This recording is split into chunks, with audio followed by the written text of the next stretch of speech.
mofinaina isan'andro atolotry ny mpitandrina rakotina valina maoly.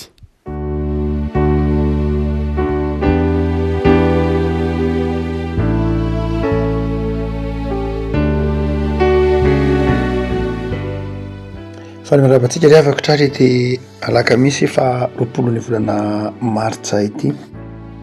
ny mofinaina voalahatra ho antsika dia bokin'ny asan'ny apôstôly.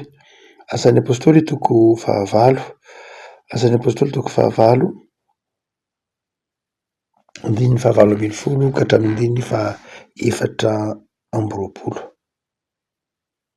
Asan'ny apôstôly toko 19, andininy 19 ka hatramin'ny 420. Vakitsika amin'ny anaran'i Jesosy. Ary Simona no nahita fa ny fametrahan'ny apôstôly tanana no nanomezana ny fanahy masina dia nitondra vola omena azy ka nanao hoe omeo zany fahefana zany koa mba handray ny fanahy masina izay olona ametrahako tanana. Fa ho Petera taminy, aoka ho very mba amin'ny tenanao ny volanao satria nataonao fa azo vidim-bola ny fanomezan'Andriamanitra. Tsy manana anjara na raharaha amin'izany zavatra izany ianao satria tsy mahitsy fo eo anatrehan'Andriamanitra. Koa mibeba amin'izao haratsianao izao ka mangataha amin'ny Tompo andao mba ho avelany izay no heveriny fonao. Fa hitako fa mbola mitoetra ao amin'ny fangidian'ny afero sy ny fehikeloko ihany ianao. Ary Simona namarika nanao hoe mangataha ho ahy amin'ny Tompo mba ho tsotonga amiko izay nolazainareo. Ray Masino, manamasinana amin'ny fahamarinana ny teninao no fahamarinana. Amen. Be dia be ry avanareo asa soratra boky apôkrify na fitsovana vavolombelona miresaka an'i Simona tamin'ny taonjato voalohany izay nijoroana namirapinany ny elezan'ny fivavahana kristiana. Nanoratra azy ary Justin Martyr nisy miresaka azy ry Irénée. Be dia be ireo rain'ny fiangonana niresaka ny Simona ilay atao hoe ilay mpanao mazy na mpanao majika satria olona nalaza be izy amin'ny somary mifitana moa izy amin'ity bokin'ny asan'ny apôstôly ity. Fa raha mijery ireo boky tranainy isika dia hita fa olona nalaza be sy Simona satria na dia mpanao fahagagana izy zany zay manatao hoe magicien azy, magos hoy ny teny grika. Ireo asa soratra sasany moa dia manondro koa hoe nanao antsoina hoe théurgie izy, zany hoe karazan-draza niantso fanahy hafa na niantso karazana fanahy zany olona tao aminy mba hanao fahagagana. Zay no azo lazaina azy amin'ireo asa soratra zany na iny be dia be zay hanao fahagagana be dia be izy na ny amperora Claudius ary dia nanao tsangam-bato ho azy tongatrany Rome nilaza ny Simona. Ary be dia be ireo mita nareo tantara isan-karazany miresaka an'ity Simona ity. Izy moa dia amin'ny rotrarotratra nainy teo dia olona vola nahita fianarana, tsy hoe olona magicien izy fa olona nahita fianarana. Natao hoe Pepaï de Menos, antsoina hoe Pepaï de Menos dia zao olona nahazo fanabeazana tsara, olona voavolavola tsara ka nahazo fampianarana tsara tany Alexandrie izy, nanambady any Hélène, olona najain'ny olona tao amin'ny fiarahamonina. Ary iny Samaria iray manontolo iny dia azo lazaina hoe niondrika teo ity Simona izay ity voalaza eto amin'ny asan'ny apôstôly ity, niondrika tamin'ny Simona ary nieritreritra ny Simona mihitsy ho tahaka an'i Jesosy. Satria raha jerena ny daty dia ohatry mifanarakaraka ny fotoana nisehon'ny Simona sy Jesosy. Ary dia amin'ireo boky apôkrify isan-karazany ireo dia toy ny tena nataon'i Jesosy mihitsy no nataony Simona. Ary Simona moa tena nivoina antsoina hoe Gerizima, isan'ny voina antsoina hoe Gerizima hoe fa tsy Jerosalema ndrenivohitra fa Gerizima. zany hoe olona zay tsy olona ataotsika hoe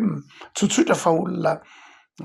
miavonavina, olona nanakery misetrasetra na erisetra be ity antsoina hoe Simona ity, ary nanana ego tsy hitanavanavana fa reharefatratra tamin'ny faritry faritany Samaria iny. Kanefa moa rehefa tonga tany Filipa dia niova ity rangahy ity, niova zany Simona, niova izy araka ny fitantaran'ireo mpianany i Akila, i Niseta, ireo mpianany tam'izany fotoa zany dia nanazava ny fiovana. Natao batisa izy io ny bokin'ny Asan'ny Apôstôly, saingy tsy de tena azon'ireo azon'ny Apôstôly antoka loatra ity fiovany Simona ity satria tena mpanao mazio araka ny voalazantsika teo, de nidina tany an-toerana mihitsy ary Petera sy Jaona, nidina tany an-toerana namantatra lay fiovan'ny Kristy, fiovan'ny olona tany Samaria hoe nandray an' Jesosy marina ve, niova tokoa ve ty Simona zay voalaza teo ty hoe Magos. Dia kantso de hitatsika ny toy ny tantara amin'ny andininy fahavalo ambin'ny folo ka hatramin'ny fahaefatra amby roapolo fa na de natao batisa azy izy dia tsy nisy na inona na inona, tsy niova tao aminy lay toetra izay nahatonga ny anarana hoe Simonia, antsoina hoe Simonia eo amin'ny tantaran'ny fiangonana fa minarana hoe Simona dia lay fividianana na fivarotana ny zava-panahy. Lasa tonga anarana voarakitra ao anatin'ny tantara ny teny hoe Simonia, satria Simonia eto de ny teny tamin'ny Petera sy Jaona manao hoe mba aoka re fa omeko vola ianao fa mba omeo azy amin'ny fahefana de mba handray ny fanahy masina koa ny olona zay ametrahako tanana. Dia ho Petera ny mazava ho azy ny teny manao hoe tsy azo fidim-bola ny fanomezan'Andriamanitra fa dia aoka ho very mba amin'ny tenanao ny volanao. Dia izay no antsoina hoe Simonia. Ny Simonia zany dia zay nandrakotra ny fiainan'ny fiangonana rehetra vanim-potoan'ny moyen âge hoe lasa mivarotra zava-panahy, mety ohatra hoe mivarotra sakramenta. Ino hoe mivarotra sakramenta zany hoe tambatambazana vola mba azahoana sakramenta, na mivarotra koa andraikitra, mety ohatra hoe mividy toerana ohatra hoe mividy toerana eveka, mividy andraikitra ao anatin'ny fiangonana, manome vola mba ahazo toerana ao anatin'ny fiangonana, mba manome vola mba ahazo toerana na andraikitra ao anatin'ny zava-panahy. Dia zay no antsoina hoe Simonia. Nandritry ny anjato taona no nidivan'ny fiangonana tamin'ny antsoina hoe Simonia, ary mandrak'ity ny androany tsy foana akory ny Simonia no hoe fa mbola misy mandrakariva izay ataotsika hoe fitiavam-bola zay mety faka-mangidy mikiky ny fiangonana am'izao taonjato elantsika zao tsy foana ny Simonia, fa mety misy olona mbola sanatrin-draha, mbola misy olona mividy fahefana ao anatin'ny fiangonana ve sanatry na mikasika zava-panahy io na mikasika andraikitra manokana io, dia mbola misy izy. Nisy papa mihitsy antsoina hoe Benoît fahasivy izay any amin'ny taona taonjato faha raika ambin'ny folo ano any. Benoît fahasivy zay azo lazaina hoe angamba io ny papa nahamenatra, isan'ny nahamenatra indrindra ato anatin'ny tantaran'ny fiangonana tamin'ny taonjato tamin'ny vanim-potoan'ny moyen âge, satria tena ratsy fitondratena, nanimba be mihitsy ny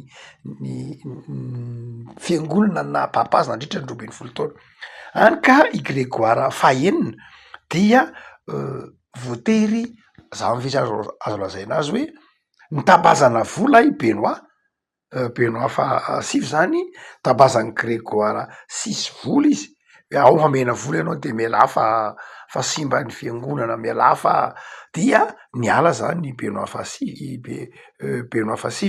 de Grégoire fahaenina no nitondra azy, ary io nahatonga an'lay antsoina hoe Simonia toa amin'ny hoe nanao Simonia ve zany Grégoire fahaenina tamin'ny nividy ny fahefana tamin'ny Benoît fahasivy. fa ohatra raha ihany io fa be de be na indulgence nge ao anaty azo lazaina hoe simonie any no hoe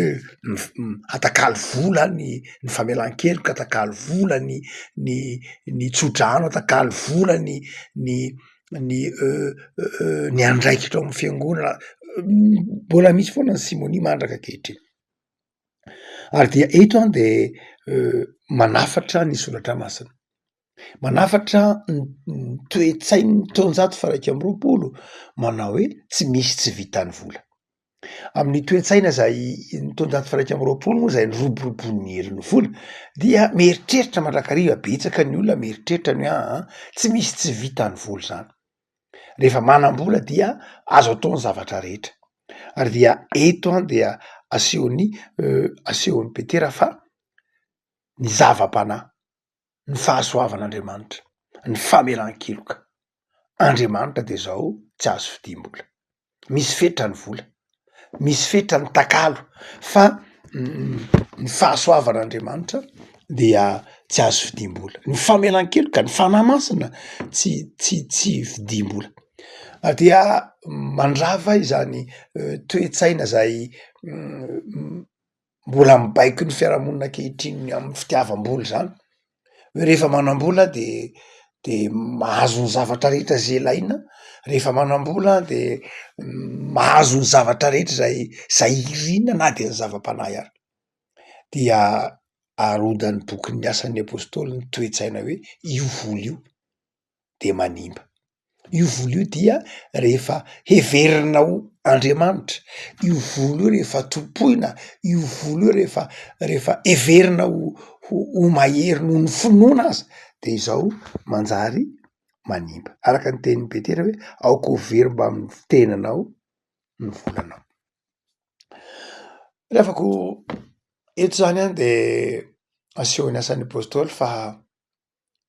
ny lalana makany amin'ny fifaliana ny lalana makany amin'ny fandraisana ny fanahy masina fandraisana ny fahasoavana de ny finoana sy ny fahadiovam-po ho petera hoe tsy mahitsy fo eo anatrehan'Andriamanitra ianao zany hoe ny fo mahitsy ny fo madio no andraisana ny fahasoavan'Andriamanitra ary dia ny olona rehetra zay manana izany fo madio fo mahitsy eo anatrehan'Andriamanitra zany no itoeran'ny fanahan'Andriamanitra ny olany Simona eto de izao heveriny fa ny fiezahany heveriny fa ny herin'ny tenany heveriny fa ataontsika koa hoe ny hafetseny no mahatonga ny fahasoavana hitoetra ao aminy dia hoy petera manao hoe raisina amin'ny fo mahitsy ny fanahan'Andriamanitra Simona moa araky ny lazatsika eto de nanao le antsoina hoe théurgie zany hoe lay karazan-drazana fiezahana ifandray manokana amina hery hafa fiezahana andray fahefana amina fanahy hafa zay natao zay mampanao magie azy na magos azy ary de na de ny fivavahana ary teny heveriny fa magie satria ny teny hoe théurgie dia avy amin'ny teny anankiroa natambatra theos Andriamanitra sy ergon asa ny magie zany eto lay magos zay nataony Simona dia théurgie zany hoe te hampiasa an'Andriamanitra tsy Andriamanitra no mampiasa fa ny olona no mampiasa an'Andriamanitra ary dia izay ny magie dia io zay ataony Simona io miezaka amin'ny herin'ny tena ampiasa an'Andriamanitra miantso fanahy maro samihafa ampiasa an'Andriamanitra ary ny tanjona de zao ho amin'ny famirapiratantena ho amin'ny voninahitra ho amin'ny fisandratantena te hitovy amin'Andriamanitra mihitsy amin'ny asa soratry Akilasy Nisety zay mpianatry Simona dia tena te hitovy amin'Andriamanitra mihitsy Simona eto ny vola dia mahatonga ny olona te hitovy amin'Andriamanitra rehefa topon'ny olona ny vola rehefa topon'ny olona ny harena de izao manjary mahatonga ny olona te hitovy amin'Andriamanitra satria lasa everiny fa azony daholo zay zavatra rehetra ilaina. Andriamanitra ihany no manana zany fahefana feno zany hoe afaka manana ny zavatra rehetra azo zao rehetra zao fa rehefa tosaka ny vola de lasa heverin'ny olona koa fa manana azony avokoa ny zavatra rehetra, azony atao avokoa ny zavatra rehetra amin'ny alalan'ny vola, dia manjary manimby zany, manjary mahavery ny tena mahavery ny fanahy. Rehavako ny taonjato faha raika amby roapolo de taonjaton'ny fitiavam-bola, mamona hoy Jesoa. Jesoa efa nanafatra ny homana hoe tandremo tsara fa tsy afaka manompo tompo roa, tsy afaka manompo tompo roa, na ndray ho ala na ndray ho tiana, de tsy afaka manompo any mamona sy Andriamanitra. Mamona mantsy de Andriamanitra nisy tenimpony antsoina hoe mamona izay atao Rome, dia zay andriamanitry ny vola io, andriamanitry ny harena io, zay le mamona. Ary be dibe ny olona zay tam'izany fotoana zany tany Rome ny nanompo amin'ny mamona, de anan-karena ary de nanompo amin'ny mamona. De hoy Jesoa tsy afaka manompo an'Andriamanitra sy mamona ny olona. Noho zany dia eo de ambaran'ny Petera fa ny fanompona amin'ny mamona de mahatonga fahaverezana. Rehavako hotsika hoe ny taonjato faha raika amby roapolo de taonjaton'ny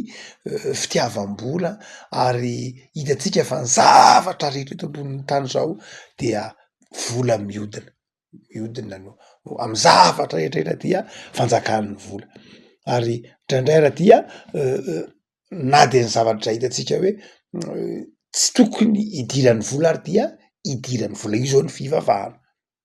Ary tsy amin'io ihany, tsy am'fivavahana ihany fa amin'ny lafiny zavatra maro samihafa dia ampidiran'ny olona vola. Tsy mety manao zavatra tsony olo zao raha tsisy vola. Baikon'ny tompontsoa, tsy mety lasa toe-tsain'ny olona am'izao taonjato naseko zao manao hoe inona moa ny tompontsoa azoko raha manao an'ity a? Amy zavatra rehetra de zao ny ao ambadiky ny fisainan'ny olona, ny akamaroan'ny olona de ny hoe vola tahak'izay toe-tsain'ny Simona eto. Rehavako eto any de manafatra ny tompo am'izao fotoana ny karemo zao, manafatra ny mpino, mampitonga ny mpino hiambina manoloana ny fitiavam-bola sy ny herisetra ny vola. Ny vola de fitaovana ihany, ny vola de fitaovana, ny vola tsy topoina tsy akory, ny vola de Andriamanitra tsy hoe tsy tia harena zanadry ny vava, reo mpanompon'Andriamanitra maro isan-karazany ao am-baiboly ary Davida ary Abrahama ary Mosesy nanan-karena daholo zany. De Andriamanitra tsy mandany fananan-karena mihitsy, fanohitra am'zany Andriamanitra dia miteny mihitsy any vola fotsy, any volamena, ro Joba nanan-karena, be de be reo mpanompon'Andriamanitra nanan-karena. Fa ny ratsy de zao ny fanompo-karena, ny ratsy de zao ny fanompona ny vola, ny ratsy de zao ny fiheverana fa mahavonjy ny vola, ny fiheverana fa Andriamanitra ny vola, ny fiheverana fa io vola io dia ambony noho ny fahasoavan'Andriamanitra. Fa ny vola na ny harena de zao toy ny fitaovana ihany, fitaovana mitondra fifaliana mba fahasoavan'Andriamanitra. Mety omen'Andriamanitra vola isika afahantsika manompo an'Andriamanitra, omen'Andriamanitra vola isika afahantsika mitia namana, omen'Andriamanitra vola isika afahantsika manao ny asa fanompona, fa izao tsy iny akory no tompona. Fa eto Simona de neritreritra manao hoe azoko atao daholo ny zavatra rehetra satria manam-bola, na inona na inona. Ary dia toy ny nanambany ny Petera zany ary Petera tsy ny vola manao ny zava-dehibe. Rehavako mibebaka ary ny taonan'izao tontolo zao, hibebaka manoloana ny fanjakan'ny vola ankehitriny ity karema ity. Mitaona izao tontolo zao, mitaona ny mpino koa mitaona n'izao tontolo zao, hibebaka hiala amin'ny fampanjakana ny vola ity mofinaina an'io ty hoe voafetra ny vola. Izay tia vola de izao very ny fanahiny, izay tia vola dia very keo ny tenany, tsy mitondra fiadahana sy fifaliana ho an'ny olona ny vola. Mampatsiary mahandraka rehefa efa nirasantsika teto Andriamanga manao hoe raha nisy nanan-karena tsy nisy ohatran'ny Alexandre le Grand. Alexandre le Grand efa maty de niteny manao hoe aoka eto mandederaky ny tanàna de avoay aloha ny tanako hitan'ny olona hoe iny eny Alexandra lehibe zay isan'ny nanan-karena mpanjaka nanana ny voninahitra nanana ny rehetra fa tonga teto ambonin'ny tany tsy nitondra na inona na inona fa io eny miala eto ambonin'ny tany tsy mahatondra na inona na inona ary dia ny bokin'ny apokalipsy koa nafatra an'izany manao hoe ny zavatra rehetra zay tompon'ny olona volamena na inona na inona tsisy azon'ny olona hoentina any amin'ny fiaina tsy hita ny bokin'ny mpitoroteny fa ny bokin'ny apokalipsy hoe ny asany manaraka azy ny asa manaraka atsika any ambadiky ny fahafatesana tsy ny asan'ny vola fa ny asa soa ny asa soa ataotsika io no manaraka atsika fa tsy ny arena tsy ny vola tsy ny voninahitra zany rehetrany dia tsy nanana ny Simona zany nanana ny voninahitra niondrika teo amin'ny daholo ny samaritana rehetra hatramin'ny amperora Claudius de nondrika tamin'ity Simona ity ary ny voninahitry Simona de niparitaka naneran'izao tontolo zao hoy ny fitsaboana vavolombelony Justin Martyr saingy zao very ny fanahany very ny tenany satria nahoana satria dia fitiavam-bola sy fitiavam-boninahitra no mibaiko azy ny toy ny tantara raha ohatra ka mijery am'ireo toy ny tara io tsika dia mbola niona tamin'ny Petera sy Paoly ao aorinan' zao i Simona ary tany Roma no mbola nionany tamin'ny Petera sy Paoly amin'ny tantara manokana moa zany de zao ny fanandrana tamin'ny Simona tamin'ny Petera sy Paoly Simona ary dia tapaka ny tongony de nalemy izy de maty very ny fanahany zany dia ny olona tia vola ny olona manompo vola de zao ny olona manompo harena de zao very izy averan'Andriamanitra tsy hoe tsy ilainy zany tsy hoe Andriamanitra tsy tia mpanan-karena tsy hoe Andriamanitra miady amin'ny mpanan-karena na ny kristianina miady amin'ny mpanan-karena tsy zay loatra be dehibe ny kristianina ataon'Andriamanitra manan-karena ahoana moa inona moa afaka mangataka an'izany ankehitritsika raha ilain'ny tompo zany raha fantatry ny tompo fa mahasoa antsika omeny antsika ny vola amin'ny-karena fa izao tsy azo tompony zany fa manimba ary ny asan'lay ratsy de izao mitaona ny olona hiala amin'Andriamanitra fa hanompo mandrakariva ny vola na ny fitiava-karena am'izao karema zao ary de manavana antsika ny tenin'Andriamanitra manao hoe Jesoa ihany ny tompoina Andriamanitra ihany ny tompoina ao am' Jesoa ihany misy ny fiadanana sy ny fifaliana ny zavatra rehetra eto ambany masoandro fitaovana omen'Andriamanitra atsika ireny fa tsy itobotsika tsy atakalontsika ny fahasoavan'Andriamanitra ny vola mety lany fa ny fahasoavan'Andriamanitra tsy mety lany ny aja mamboninahitra mety levona fa ny fahasoavan'Andriamanitra arakotra ny fiainantsika tsy mety levona enganeno ariavako malala am'izao fotoana ny karema zao hametraka ny fiainanao ampilatanan'Andriamanitra ary ahatsiaro fa efa sambatra ianao manana zany harem-panahy zany de Jesoa lay famelan-keloka ka lay fiainana ivavakitsika Jesoa misaoranao zay fa tsy avelanao hovariana na handeha amin'ny fiainana mandeha ho azy tao aminao zahay ahatsiaro tompo fa ao aminao no misy ny fiainana manjaka eto am'izao tontolo zao ny fitiavam-bola zay manjary mahatonga korontana sy mahatonga ady tsy fandriampahalemana mety manjaka amin'isa mpianakaviana koa zany mety manjaka amin'ny toerana maro samihafa de ampahereo zay Jesoa ahionina sy hifaly eo aminao Andriamanitra ary ataovy aina iny mampiasa zay fanomezam-pahasoavana nomenao anay na vola na arena na fitaovana na inona satria avy aminao reny ary nataonao hoentina manompo anao mamelahany elokay tompo raha toa ka tsy mahay mitantana zay nomenao anay zahay de ampandehanao amin'ny mpanetretena mandrakariva ampandehanao amin'ny fahatokiana sy ny fifaliana mandrakariva de tahiny tontolo andro renan'io Jesoa tontolo andro anomponay ianao amin'ny fahasoavana tontolo andro anomponay ianao amin'ny fifaliana dia jereo marary jereo traboina Jesoa fangio araka lehibe ny famindramponao amen